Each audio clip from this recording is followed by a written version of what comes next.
welcome to Turn the Page, the official podcast of the Syosset Public Library.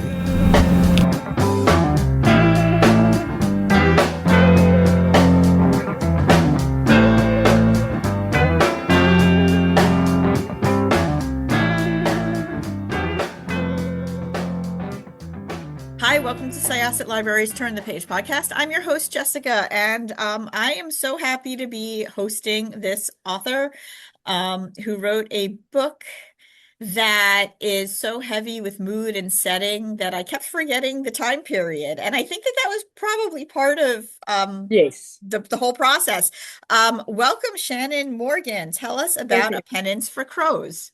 It's about, funny enough, a Scottish artist who sort of runs away to the far west of a little island in Ireland, and which is run very much by the church, and she kind of pushes back, and diabolical figure who she meets for. Oh God, I'm so bad at these. And she stumbles across the body of a priest, and then diabolical signatures start appearing, and people start to die. So you don't quite know if it's going to be demonic or if it's murders, and it's all around. Sorry, I'm really hashing that completely. Apologies, but that's what it's about. Not much of a nutshell. No, that's fine. It was a really good book. And like I said, the setting kept throwing me because it's a modern setting, right? Well, it's set in a modern time, but the island itself is sort of in a almost like a time loop of sorts because of the church. So it's meant to look old-fashioned because the church won't allow modernity to come into it. So right, and it feels just very insular, and it has like those folk horror vibes even before the folk horror starts. So I mean, a lot of this book is about abuse and how people treat each other, how people treat people who they find different, and just how communities, I guess, collapse in on each other when they see a threat sometimes. So, would you like to just kind of give us an idea of where the idea for the story came from? Like, where did Grisella come from? Where did this island come from? And the lassies that she looks over. The lassies, yeah. The lassies. Well, the thing is, most of my books come from a lot of different ideas. So the base, the core idea actually came from something when I was researching a book years ago. I stumbled across the diabolical signatures, which is actually a thing. And like most sort of things like that, I tend to put them in the background. And then if something comes up, sort of cogitating in the background, and something will happen. And suddenly you see, oh my God, that's the story for it, and diabolical signatures was that. And, the crows. So the crows actually comes from when I was living in Wiltshire down in England. I was living in a farm, and there was a sort of a copse of trees not very far from us, and it wasn't a murder of crows. We had a mass murder of crows. There were thousands of crows living in that little copse of trees. And the one night, I don't know what happened, I was standing outside in the garden, and there was a field down in front of us, and they all flew down, a bit like a murmuration of starlings. Flew down, and I don't know what the hell these birds heard, but they suddenly all turned at exactly the same time and looked at me, scared the shit out of me. Excuse my language. I hope this is a PG. No, we're good. We're good. This is an adult book, so we can. Thank goodness for that. Yes. So they all just turned to me and stared at me for a few seconds, and then just all flew off at the same time. And that stayed in my mind. So that's sort of, and then when I was driving around Ireland, years and years ago now, I mean, the idea for the book came long before the actual story was written. And we were overlooking Dursley Island, and I could see Bienadou. I wasn't seeing, Dursley, I was seeing Bienadou. It was just in my head. And Grisella was the same thing. She just kind of strode into the book. She was a delight to write. So yeah, again, it's a lot of moving parts that sort of make up a story, and they all come from different things. So you don't quite, it's very difficult to pinpoint which was this that made, that gave me the inspiration. I've had this question so many times, and I'm like, so I changed it each time, really. Yeah, like I said, the book was really heavy with mood, and you talked a little bit earlier just about how the church really controls every single thing in the world of this island, which is interesting because like Grisella kind of escaped a bad circumstance, Yeah. and she was trying to run from the past, and she sort of found herself or brought herself to a place where she's also an outsider. Um, Mm, and like I said, like she kind of is almost like protective of other young women who find themselves in the same situation. place. Yeah, just how those two things come together and clash. Was that always the intention for the book?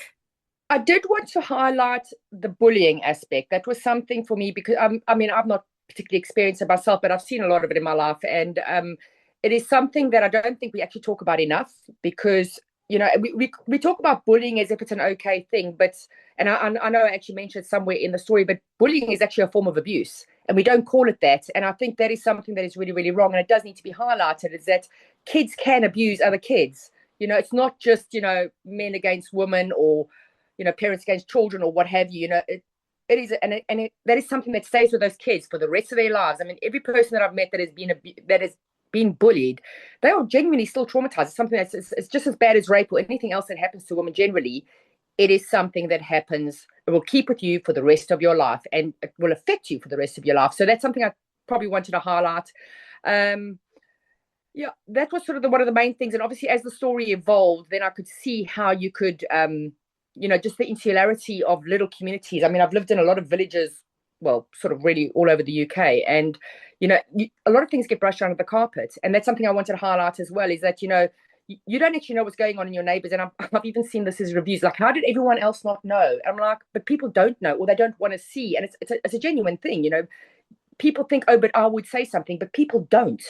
They don't. Things happen in your little community and people don't speak out about it. And I think that's actually an important conversation to have because we need to be talking about these things. And people need to be talking out. Otherwise, it keeps on happening.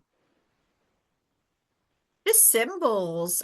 So Grisella finds a priest who's dead with a symbol on him. And these symbols sort of follow her throughout the book. Do you want to talk a little bit about them?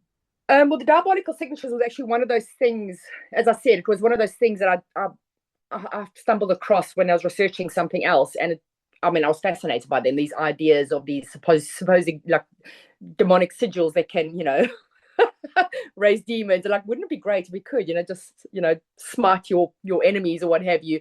And that's where it sort of came. But I also wanted to have it as a basically because the church is running it, what is the enemy of the church? It's going to be the devil, demon, hell, etc. So that was sort of like not necessarily good and evil, but there needed to be a villain in it, that the church would see, whereas that's not actually the real villain. So the demons really are the humans, in my eyes anyway. So I suppose it was a bit of a balance of the two, the church, demons, that's their things. And then obviously Grizel is obviously the one that's been abused and trying to support these young girls who are being abused by the supposedly good ones, the church. So it was all a bit of that, a bit of a play around the good and bad of demons versus angels versus church, etc. The area, I mean, the island itself is not a real island, right? No, no, no, no. But the area is based in like there are like real towns around that area. Yeah, Did you do any research. traveling Yes. to research? Yeah, I've always actually wanted to write a book in Beira Peninsula. I've been very fortunate that I've been able to travel a lot, and I know I've done a couple of the sort of it's called the Wild Atlantic Way around the Irish coast, and the Beira Peninsula has always been my favorite. It is absolutely beautiful. It's not like the Ring of Kerry where it's been completely inundated by tourists. It's still got this lovely sort of wild, unspoiled sort of feel to it. And right at the very edge of the peninsula, well, is it around Beira Peninsula? Yes, it is. There's a Dursky Island, but there's also an old abandoned copper mine not very far from there. And it's also got the very colourful art, the houses and stuff, So there was a lot of things. Funny enough, again, it was when I was doing research, the first time I went there was when I was doing research for another book, as always the case. And but the last time I was there, I was actually there with my mother. Was it with her? Yeah, it was with my, sorry, I've been there a few times. And I remember being in Dursty Island. We were sort of overlooking Dursty Island, which is just kind of a rock at the end of the peninsula. And there's mainly just sheep. And they've got this horrendously terrifying little cable car that takes sheep across backwards and forwards across the little channel separating the mainland from the island. And I don't know, I just had this idea of Xanadu. I mean, I didn't have a name for it or anything like that, but I could see the island in my head. So again, a lot of this book was, oh God, this book almost seemed to feel like it wrote itself in some ways. It's just, everything just slotted into place for it. Were you surprised at any of the turns that the book took as it was writing itself? No, because it was one of the few books I actually knew how it was going to end. I almost never know how my books are going to end. And this was, I mean, by the time I'd written the first 3 chapters, I actually started writing the end because it just suddenly was there. So the only thing that was sort of how the mechanics of it was sort of how was that one going to be murdered, and it had to be done in a very specific way for it to be, you know, possibly a murder, not a murder. You don't know if it is or not. And I wanted to keep that way until the very end. I mean, Grisella is a unreliable narrator, so which obviously helps sort of push that along a bit. But no, I didn't have any. I mean, this is one of the few books that I knew pretty much exactly how it was going to work out. Again, I do a lot of research beforehand, and I do a lot of. I'm a plotter, so I will have hectic plot outlines, and so generally when I go into a book, but this one really was actually, I won't say it was one of the easiest books I wrote, but it was definitely plot wise, it just seemed to come together really, really easily. So there wasn't actually that many changes from first draft really to the end. There's been very few changes, which is again very unusual for me. Well, it was really a good read. Like I said, I don't want to spoil too much. The setting was just so vibrant and so real. I have not been to that area in a long time, but I felt like I You was must back go. there while I was reading it. I know, I miss it. It's like one of my favorite places, and just I have not had a chance to travel there. But for those who are interested, this book comes out in August, A Penance for Crows. No, July. July? Yeah, 28th of July. That's so interesting because my ARC here says August. Well, Yeah.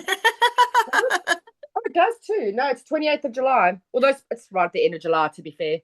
For sure. All right. So, yeah, check it out. Then in that case, by the time this interview airs, it will be on your shelf for 2 days, or the bookshelves, the library shelves.